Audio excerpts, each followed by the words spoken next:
Centro Ocupacional La Torre presenta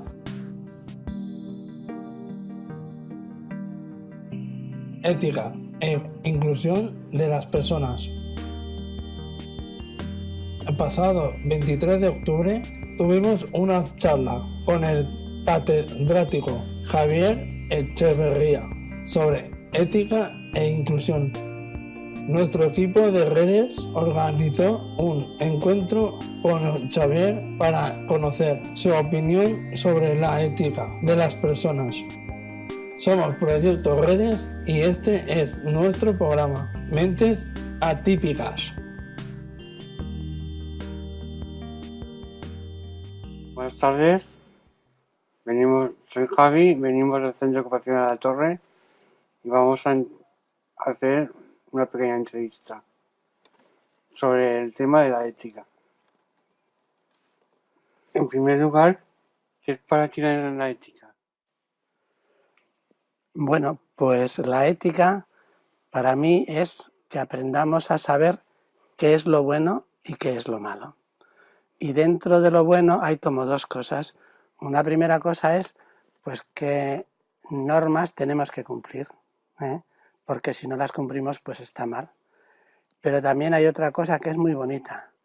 ¿Qué conviene que hagamos para ser felices? La ética nos ayuda también para enseñarnos cómo ser felices. Las dos cosas son muy importantes. Cómo me tengo que comportar con los demás y cómo puedo yo ser feliz. Eso es la ética. Muy bien. ¿Y qué importancia tiene en el día a día? Pues tiene mucha importancia en el día a día, sobre todo para dos momentos. El primer momento es, yo no sé si esto es bueno o esto es malo cuando quiero hacer una cosa. Entonces la ética me da como consejos, como normas, como principios para decir esto es bueno, esto es malo. Y después también para otra cosa, para tener lo que se llaman actitudes o virtudes buenas. Por ejemplo, para ser paciente. Que un compañero o compañera me pone un poco nervioso, pues digo, voy a ser paciente, etc. Entonces, para todo ese tipo de cosas que son del día a día, pues es muy importante la ética. ¿Cuáles son las reglas del juego para diferenciar entre lo bueno y lo malo? Bueno, hay una cosa que en la ética llamamos dignidad. Y supongo que ya sabéis qué es la dignidad. Todas las personas tenemos dignidad. Y entonces que tengamos dignidad quiere decir que no nos pueden tratar como un instrumento para lo que sea. No, que tienen que respetarnos, y que no tienen que utilizarnos. Entonces, el criterio fundamental para distinguir lo bueno de lo malo es la dignidad. No le trates nunca a nadie de manera tal que le dañe su dignidad. ¿Y cuándo le dañas su dignidad? Cuando la tratas como un instrumento. ¿Y cuándo la tratas como un instrumento? Pues ya sabes, yo con una escoba hago lo que quiero. Pues con una persona la trato como un instrumento cuando con ella también hago lo que quiero y está muy mal. Hay que respetar a la persona, hay que respetar su libertad, etc. Y ese es el criterio más importante para distinguir lo bueno de lo malo. ¿Quién establece esas normas? Pues esas normas en principio las establecemos las personas en conjunto. Entonces, y las establecemos de dos maneras. Una manera es la que se llama la intuición. La intuición es lo que nos viene así, la intuición es lo que nos viene como de golpe. Yo digo, es que esto está bien y esto está mal, sin discurrir.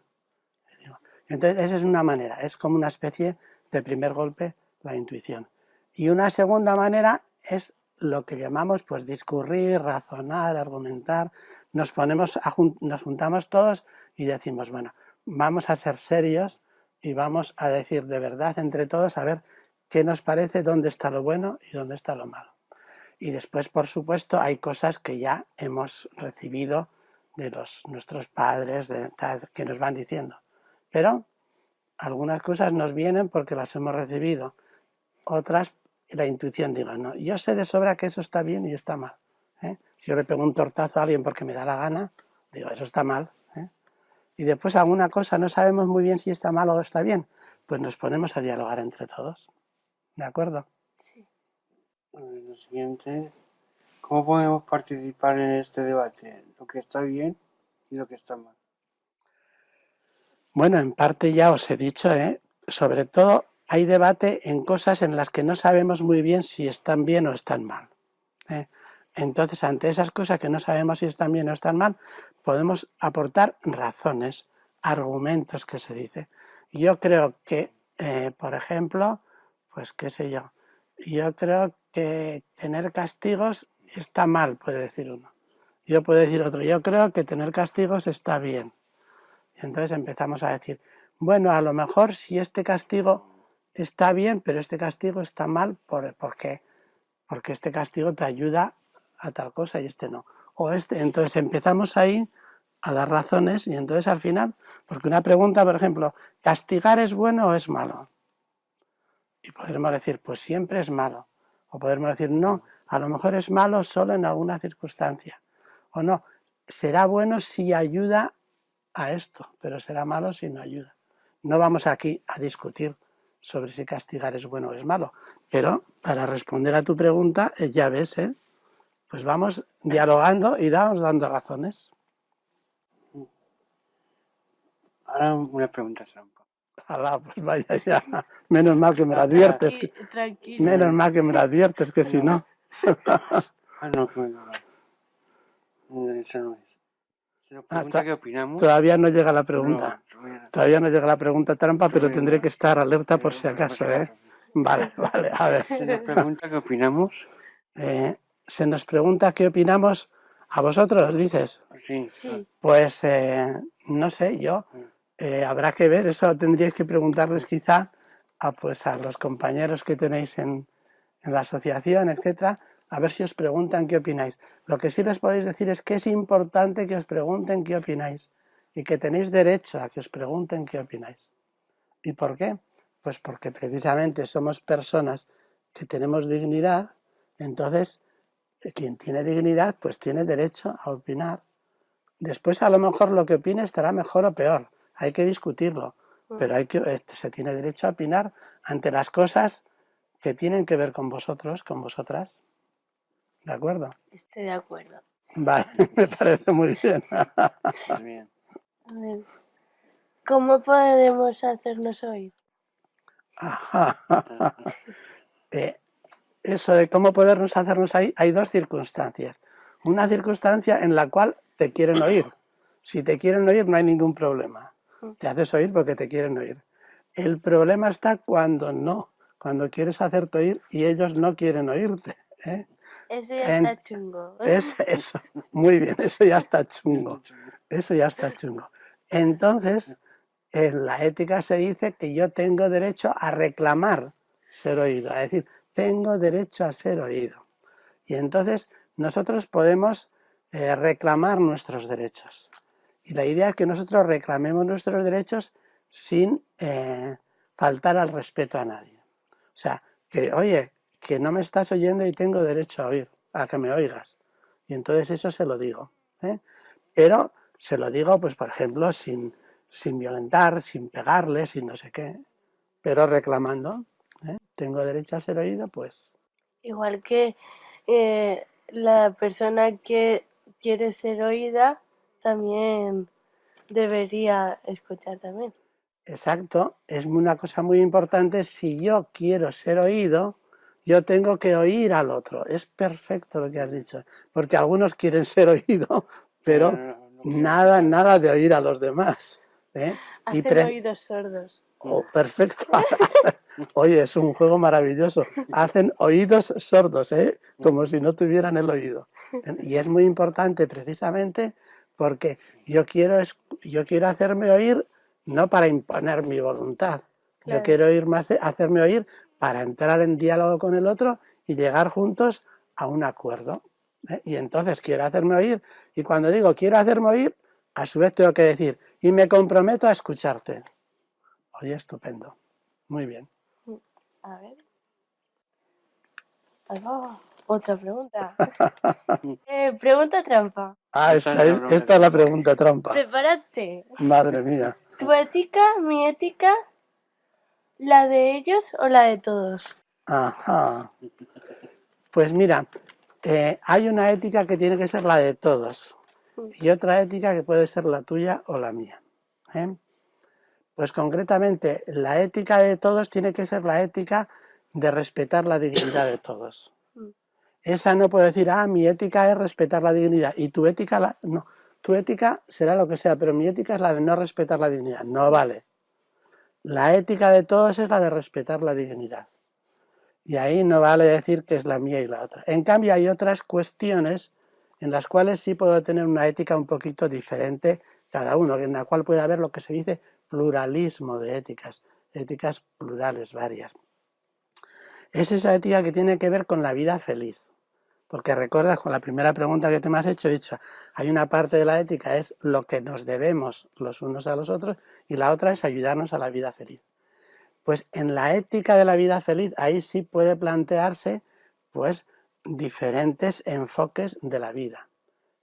Y pues por ejemplo, pues si yo quiero tener una pareja, y evidentemente a la pareja la tengo que respetar siempre, porque eso es de la ética obligatoria para todos.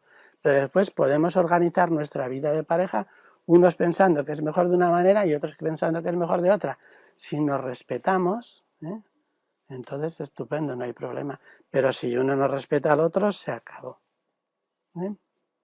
Entonces no sé si he superado la pregunta trampa suficientemente o todavía está la cosa Bueno, son buenas respuestas. Vale, pues nada, me alegro.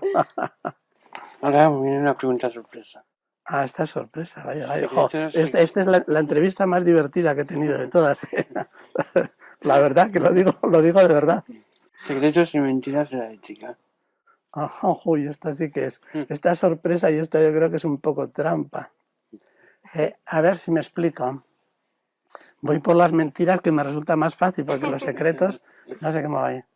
Digamos, las mentiras de la ética no están tanto, a ver si me explico bien, que me va a ser un poco más complicado. Las mentiras de la ética no están tanto en la ética, sino en los que hablamos de ética.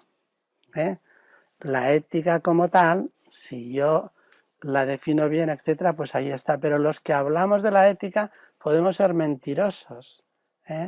¿Y cuál es la mentira de la ética que hace el que habla de ética? Y que la puedo hacer yo, por ejemplo, y tengo que andar con cuidado de no hacerlo.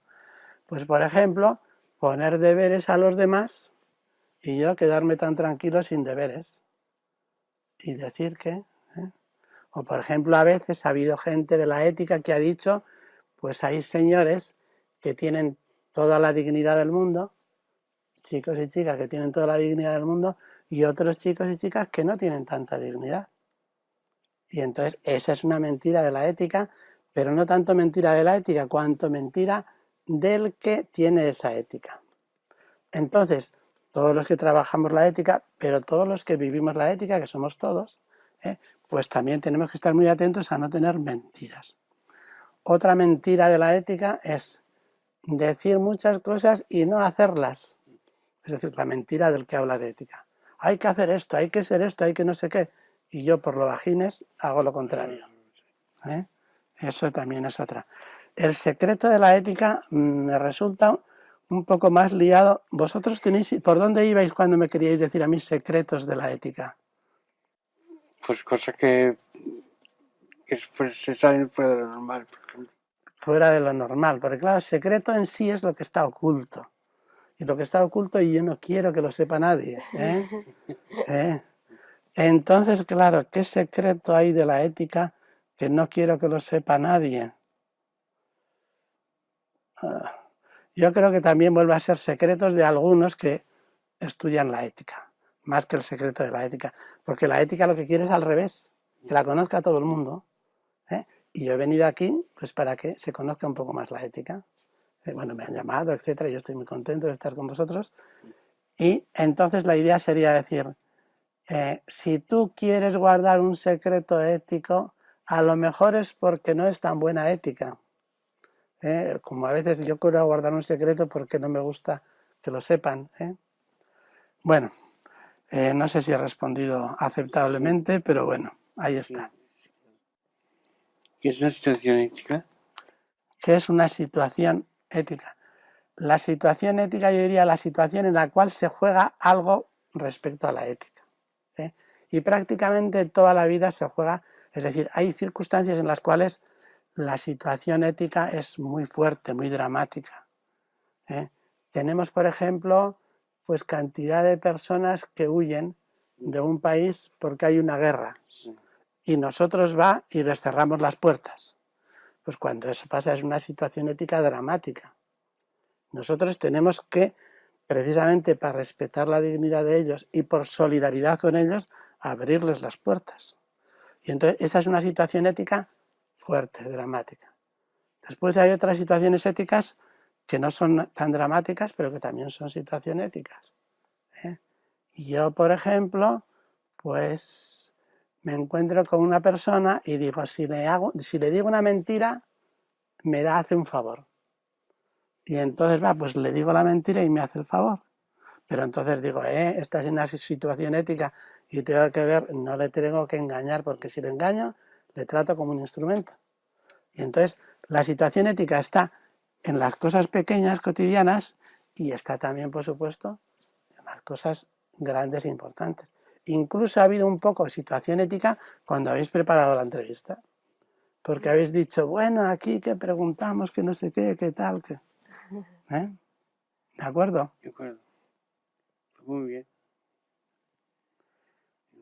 Ya habéis... Ya Oye, hemos pues, terminado. pues a mí me ha encantado. Yo seguiría aquí tranquilamente media hora más.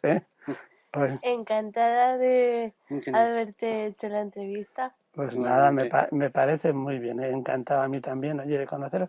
¿Te llamas? Vanessa, Y tú ya eres Javi, porque Javi. ya he visto antes, ya somos colegas, Sí. Somos tocayos. Exactamente. O sea que encantado. Y bueno, y Vanessa,